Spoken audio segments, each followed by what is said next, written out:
اس نظم میں مکالمہ ایک ننھے سے بچے سے ہوتا ہے جو شمع کی روشنی کو اپنے مخصوص انداز میں دیکھ رہا ہے۔ کیسی حیرانی ہے یہ اے طفلک پروانہ خو، شمع کے شعلوں کو گھڑیوں دیکھتا رہتا ہے۔ یہ میری آغوش میں بیٹھے ہوئے جنبش ہے کیا؟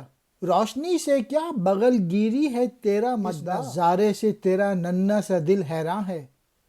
یہ کسی دیکھی ہوئی شے کی مگر پہچان ہے۔ ننھے سے بچے سے مخاطب ہوتے ہوئے کہتے ہیں کہ ایسا لگتا ہے کہ جیسے تجھ میں بھی پروانے کی فطرت موجود ہے جو شمع پر اپنی جان نثار کرنے کے لیے ہمہ وقت تیار رہتا ہے کہ تو مستقل شمع کو گھورے جا رہا ہے، اس کو دیکھے جا رہا ہے اور حیرت کے انداز میں دیکھ رہا ہے۔ تو میری گود میں بیٹھا ہوا مسلسل حرکت کر رہا ہے اور ایسا لگتا ہے کہ شمع سے ہم آغوش ہونے کا خواہاں ہے۔